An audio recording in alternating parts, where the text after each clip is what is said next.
we will next hear from Hal Finney.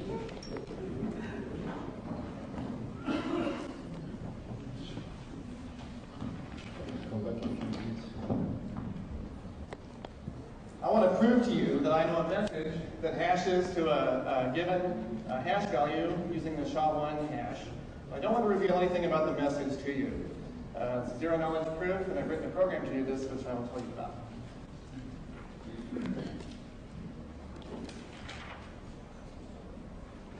Here's the basic model that we have.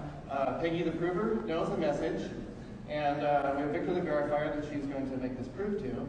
So she sends a commitment to the message over to Victor, which locks her into the message without revealing any information to Victor about it. Now what we're going to do is she's going to go and calculate the SHA-1 hash on this message, and Victor is going to start with the message commitment, and he's going to calculate simultaneously with her a commitment to the SHA-1 hash. She's going to help him do this as they perform the calculation together, but of course again without revealing any information about the message. At the end, she has the hash, Victor has the commitment to the hash, and she'll open the commitment. He can verify that it matches what he calculated, and that's how he'll know that this was the message that she knows the message that hashes to this value. The motivation for doing this, lots of the presentations that we hear about will say this particular protocol could of course be done with general purpose zero knowledge and perhaps multi-party computations, but those techniques are inefficient or they're impractical.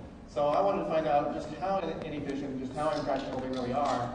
I picked SHA because obviously there's not going to be any kind of an elegant zero-knowledge proof of a SHA hash, because the whole algorithm is designed to be complex and irreversible. So it's really meant as a benchmark to see what the state-of-the-art is for zero-knowledge proof systems that can handle general and irregular problems like this. The proof system that I'm using is one by Kramer and Damgaard. It will be presented this Thursday, right here in Crypto. Zero knowledge proofs for finite field arithmetic. It's very efficient and it's quite flexible. I've implemented two of the generators they describe in their paper. One which is suitable for zero knowledge arguments, where the prover's privacy is protected unconditionally, and the other for zero knowledge proofs, where the prover is unconditionally bound. It depends on what model that you're using. A nice thing about their system is that you can either do commitments to values up to the size of the group order in these discrete log systems, or you can do bit commitments, which are just the value commitments restricted to this range. And I make use of that quite a bit in my program. And another nice thing about it is it allows pre-computation of the commitments. The prover and the verifier can work together and calculate a pool of bit commitments ahead of time, which is relatively expensive. And then once they've done that, they can go through and actually perform the protocol in a relatively short period of time, as you'll see in the results. Relatively.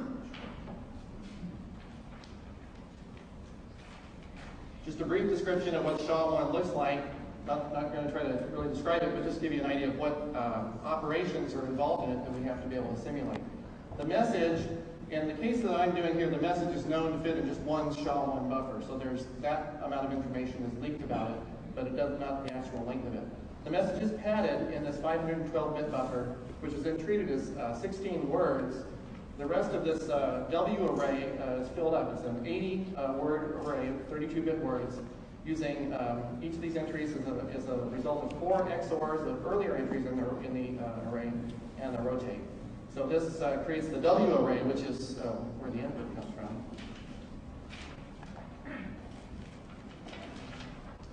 Then the actual SHA compression function works like this, and we have 5 32-bit words which hold the state. These get processed. The main thing that happens is this big 5-way addition. There's 5 values that are brought together in an arithmetic sum here, modulo 2 to the 32. We bring in a value from our W array, there's a round constant, and there's this function f, which is takes 3 of the words as input, and it's either selection, parity, or the majority function.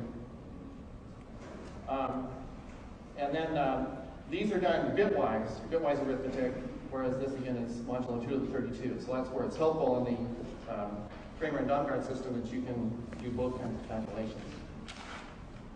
So the plan is we'll transform the program. Instead of having our variables be 32-bit variables, they're arrays of bit commitments with 32 entries. So each variable that we saw there is now an array, but it's still a single variable. It's all written in C. And then when we need to, we'll translate those to the value commitments. Well, what we end up doing then is that we'll have parallel execution. The prover is executing the code, the verifier is executing almost the same code, and so they're working together, as I showed in the earlier slide. And what I've got is a library of the primitive operations on these bit commitment arrays. We have Boolean and arithmetic operations. So you translate the original program, which has straightforward arithmetic, and you substitute for those function calls into the library to perform the operations that way. This is all done using CryptoLib, which had I/O operations on large integers, so it was really convenient.